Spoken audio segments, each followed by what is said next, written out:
What's up everyone, Adam here at ECP, and today I'm going to be fitting an induction kit to the Nismo and I'm going to show you how to do it.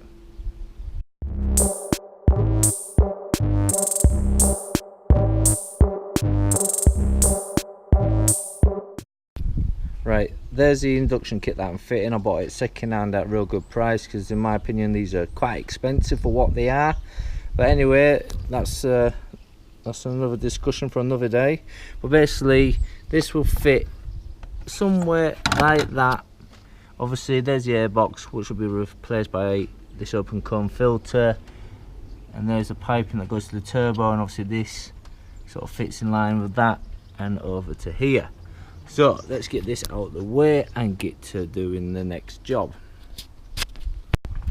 Right, what I recommend doing first is getting a 10mm socket or spanner, undoing this 10mm bolt here, cutting all the tie wraps that are holding the sensor pipe in there, get a flathead screwdriver and loosen that Jubilee clip there, and follow it down, and that Jubilee clip there. Then you also want to undo this breather pipe here. These connectors, what you do is get a pair of pliers or something similar, pinch these together, these bits here, then slide it back, then you'll be able to pull the pipe off. So we're going to do them few bits first and we'll go on to the next stage. Right, once you've done all that, obviously remove the breather pipe, undo the Jubilee clips, undo the tie wraps, undo the 10mm bolt. Go and get yourself a posi screwdriver or crosshead, whichever you like to call it, and unscrew the MAF sensor and carefully move that out the way. Be careful of the MAF sensor because it's a real important sensor and they do cost a bit of money to replace if you damage it. Right, MAF sensor house has now been removed. What we want to do now is remove this flexi pipe that you've undone the Jubilee clips. It's just a case of grabbing it, give it a wiggle. There's one pulled off. Do the same on the other side. Give it a good tug, and there's that flexi pipe now removed. That's one that holds the breather hose that goes on there as well.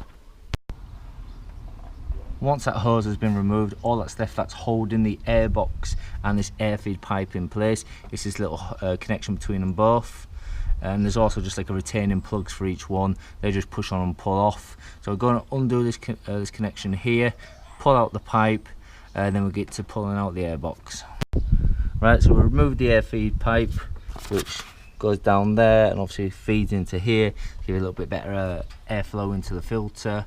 And now you've got the airbox. I've removed it from its little retainer bong, so it's sat there loose. Now that is a tight fit to get it out of there. You can force it out, but to make life easier, if you undo these retaining clips as if you're going to change the standard air filter, split the two boxes apart, pull this half out, and then you have to pull out the second half. So go ahead and do that.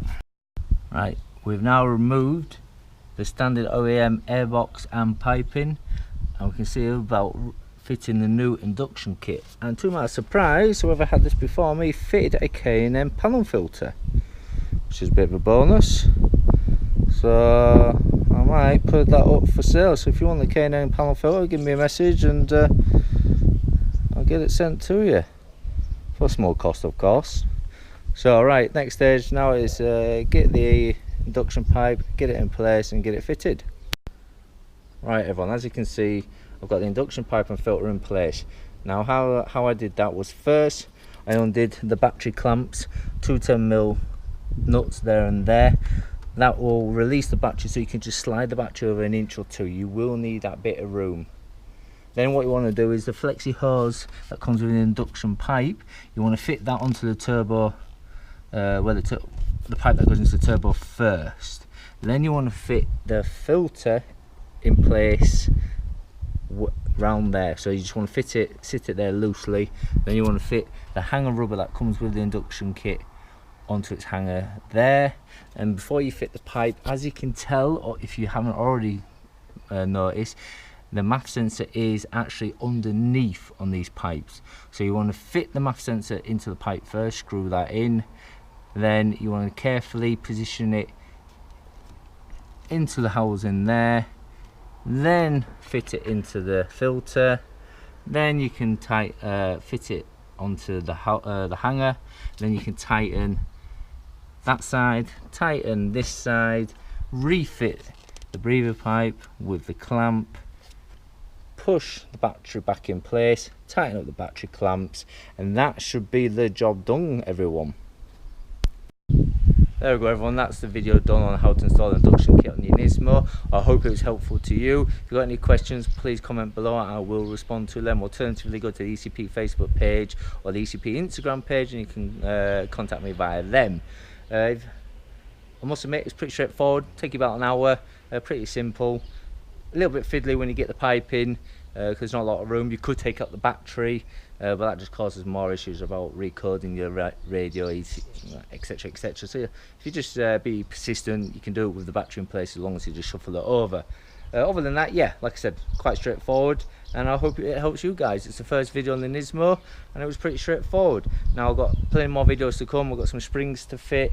What else? We've got some mud flaps to fit. I'm going to have some wheel spacers to fit. I'm going to get some bonnet vents fitted as well, and a lot more, plus intercooler as well, upgrading recirculating valve, and much more. So if you want to see more of them videos, please subscribe and like this video, and I'll see you in the next one, everyone.